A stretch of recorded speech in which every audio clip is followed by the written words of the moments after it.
yang akan dibawakan kembali oleh Ustaz Nur Ihsan SPDI MPDI. Alhamdulillah sudah ada tengah-tengah kita. Untuk itu kami tutup minallahil musta'an wal tiklan. Assalamualaikum warahmatullahi wabarakatuh. Dan kepada Pak Ustaz kami persilakan.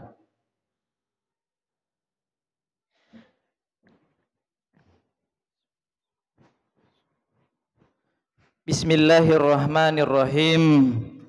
Assalamualaikum warahmatullahi wabarakatuh.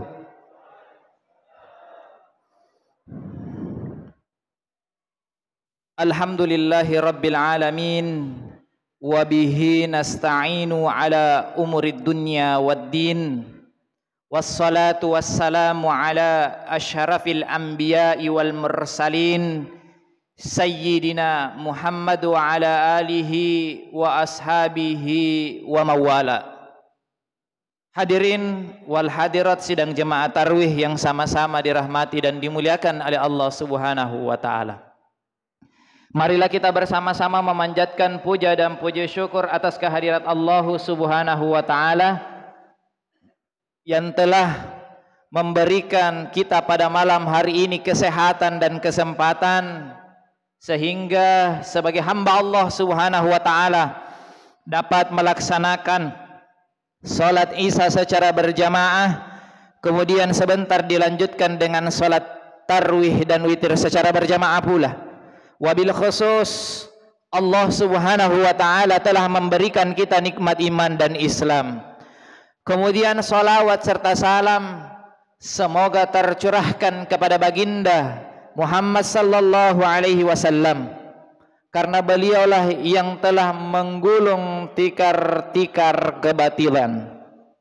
Hadirin kaum muslimin dan muslimat sidang jemaah tarwih rahimakumullah wa hadakumullah.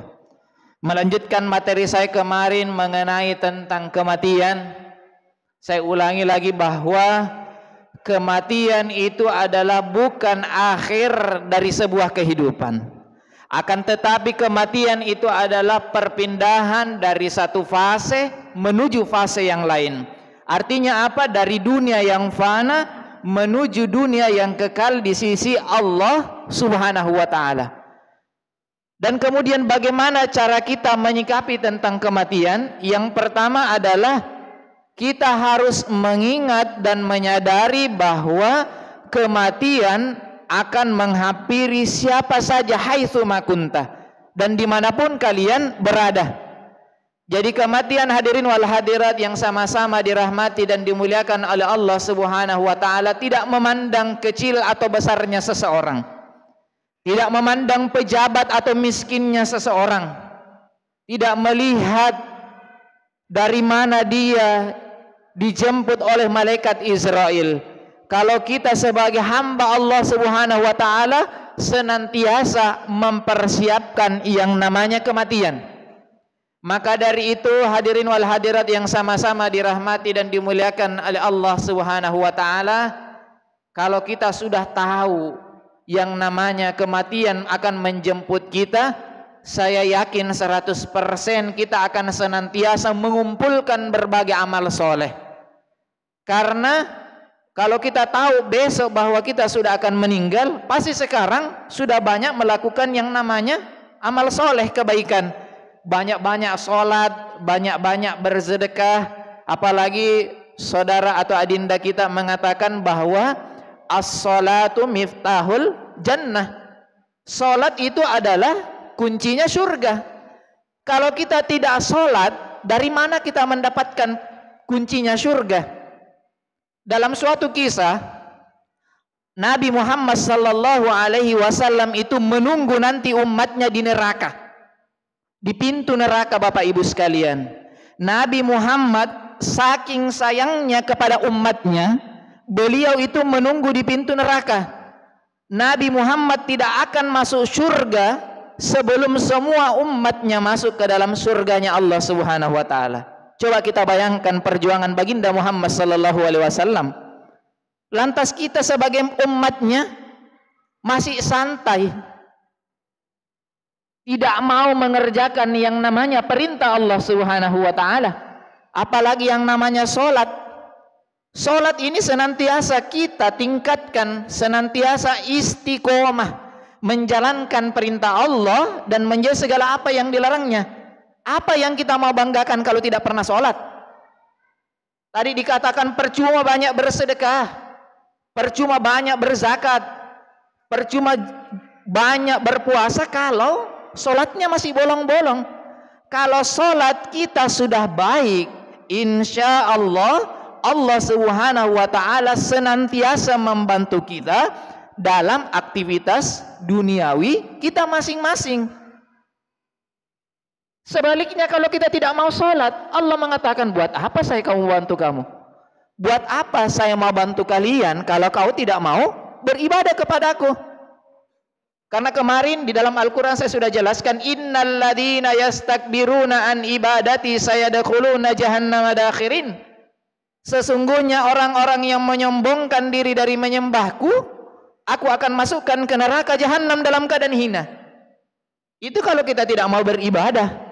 Apalagi di malam-malam Ramadan ini, malam Lailatul Qadar, tidak diketahui kapan datangnya, tapi dikisahkan 20 ke atas malam Lailatul Qadar itu datang. Jadi kita berdoa Bapak Ibu sekalian, mudah-mudahan malam Lailatul Qadar itu tertimpa kepada diri kita masing-masing. Tapi sekarang jemaah di masjid 15 ke atas itu kan sudah semakin berkurang. Coba kita lihat, yang tadinya mungkin sop-sop ini penuh sampai di belakang, ibu-ibu mungkin penuh sampai di pintu, sekarang sudah sibuk dengan kesibukan duniawi Bapak Ibu sekalian. Artinya apa? Orang-orang yang seperti inilah imannya itu senantiasa berkurang. Mungkin mereka sibuk mencari baju lebaran, mungkin mereka sibuk membuat kue, mungkin mereka sibuk membersihkan rumah. Seandainya kita tahu keutamaan malam pertama Ramadan sampai malam terakhir Bapak Ibu sekalian, niscaya kita tidak akan pernah meninggalkan yang namanya sholat tarawih tersebut. Karena sering juga saya katakan bahwa kita tidak bisa menjamin bahwa bulan suci Ramadan yang akan datang kita masih dihidupkan. Boleh saja selepas sholat witir nanti kita dipanggil oleh Allah Subhanahu wa taala. Mana ada yang tahu Bapak Ibu sekalian. Maka dari itu persiapkanlah, meyakini dan menyadari bahwa kematian akan menjemput siapa saja. Yang kedua adalah dengan mengingat kematian dapat mendatangkan banyak manfaat. Manfaat yang pertama adalah dengan mengingat kematian sebagai makhluk Allah Subhanahu wa taala yang tidak luput dari kesalahan, kita senantiasa mengintrospeksi diri masing-masing, bermuhasabah diri. Apakah selama ini perbuatan kita sesama saudara kita, sesama suami kita, sesama tetangga kita, masyarakat sekitar sudah baik atau belum? Kemudian manfaat yang kedua, dengan mengingat kematian kita dapat bertobat kepada Allah Subhanahu wa taala. Sebagaimana firman-Nya di dalam Al-Qur'an, ya ayyuhalladzina amanu tubu ilallahi taubatan nasuha asa rabbukum ayyukaffir ankum sayyiatikum wa yudkhilakum jannatin tajri min tahtihal anhar. Di dalam konteks Al-Qur'an disebutkan, wahai orang-orang yang beriman. Kenapa orang-orang yang beriman? Karena orang berimanlah yang dapat melaksanakan perintah Allah. Tubu ilallahi taubatan nasuha. Bertaubatlah kalian dengan taubat yang semurni-murninya. Mudah-mudahan Allah Subhanahu wa taala menghapus kesalahan-kesalahanmu dan memasukkan kamu ke dalam surganya yang di bawah mengalir sungai-sungai. Jadi kalau kita mempunyai kesalahan Bapak Ibu sekalian, mumpung berapa hari ke depan, ini sudah malam ke 25 ya, ke 25 Ramadan, 5 hari atau 6 hari ke depan sudah kita memperingati Hari Raya Idul Fitri. Marilah kita bersama-sama meminta maaf kepada saudara-saudara kita. Jangan sampai masalah sepele diinjak bunganya di depan rumah, dipendam terus sampai hari kiamat. Gara-gara dihina temannya, gara-gara dihina saudaranya, tidak mau diajak bicara sampai hari kiamat. Inilah yang menyebabkan Bapak Ibu sekalian, ukhuwah Islamiyah kita terputus dengan sendirinya karena persoalan sepele. Pernah saya menghadiri pengajian, ada ibu-ibu bertanya bahwa, Pak Ustadz, ada saudara kandung saya yang masih menjalani ritual nenek moyang sampai sekarang. Saya sudah tegur berkali-kali, tapi saya tidak dihiraukan sebagai anggota keluarga. Bahkan kalau saya ke rumahnya, Pak Ustadz, kalau sudah dengar di depan rumah motor saya bunyi atau mobil saya, dia cepat-cepat tutup pintunya. Artinya apa Bapak Ibu sekalian? Ini jangankan saudaranya, bagaimana lagi dengan orang lain. Jadi kalau kita sudah ditegur Bapak Ibu sekalian, kalau hal-hal yang bertentangan dengan agama, yang artinya dalam hal ini berbuat syirik, orangnya dinamakan musyrik, menyembah Allah Subhanahu wa taala, maka hendaklah kita meninggalkannya. Jadi jangan sampai perbuatan-perbuatan seperti ini kita laksanakan sampai kita mempunyai cucu dan lain-lain sebagainya. Jadi kalau ada hal-hal yang seperti itu Bapak Ibu sekalian, bicarakan secara kekeluargaan. Jangan kita mengambil ego kita masing-masing. Karena banyak sekarang orang-orang itu selalu mau benar. Saya kalau sudah memperingati orang lantas masih melaksanakan, terserah dia. Yang jelasnya kita sebagai manusia harus selalu menasihati antara satu dengan yang lainnya. Apalagi kalau orang-orang tinggi egonya Bapak Ibu sekalian. Ibu-ibu, bukan ibu-ibu, jangan ibu-ibu, tersinggung lagi nanti. Kalau ibu-ibu disinggung, nah biasanya kalau kita sebut orangnya, dia marah-marah. Tidak apa-apa aja Pak Ustadz, memang begitu dia orangnya. Jangan begitu Bapak Ibu sekalian. Kalau sudah kita peringati, peringati terus. Kalau dia marah, peringati terus. Supaya dia bertobat kepada Allah Subhanahu wa taala. Karena tidak ada manusia yang diciptakan di muka bumi ini dalam keadaan tidak mempunyai dosa. Beda dengan Rasulullah Bapak Ibu sekalian. Rasulullah itu pernah berbohong, tapi berbohongnya demi kebaikan. Rasulullah pernah berbohong kepada istrinya. Sebenarnya masakan istrinya tidak enak, tapi Rasulullah untuk menjaga perasaan istrinya, ditanyalah Rasulullah, enakkah makananku hari ini? Wah, enak sekali. Karena takut menyakiti perasaan hati dari istrinya. Sekarang kan jarang Bapak Ibu sekalian, ya toh?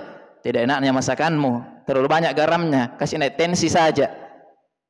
Kan begitu biasanya. Bagaimana hubungan keluarga kita tidak harmonis kalau kata-katanya sangat luar biasa. Rasulullah berbohong. Yang kedua, dalam kisah Rasulullah pernah melihat, dalam kisah ya, pernah melihat pencuri yang diburu oleh masyarakat. Pada saat itu pencuri itu lewat di hadapan baginda Muhammad sallallahu alaihi wasallam lewat. Tapi setelah pencuri itu lewat di hadapan baginda Muhammad sallallahu alaihi wasallam, Rasulullah melangkahkan kakinya satu langkah ke sebelah kanan.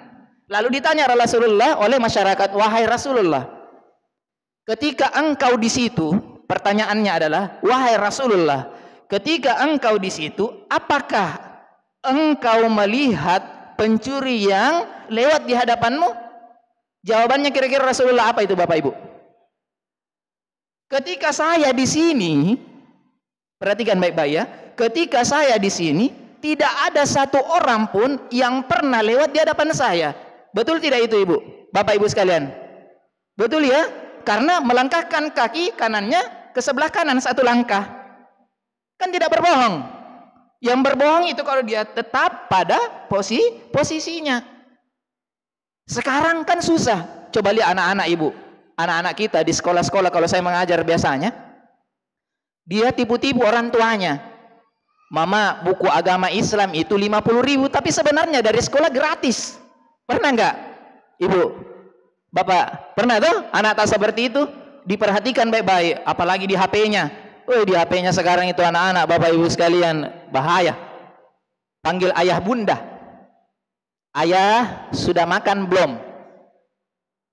Dipanggil lagi, sudah bunda. Ada lagi yang paling alay.com, Ummi dan Abi.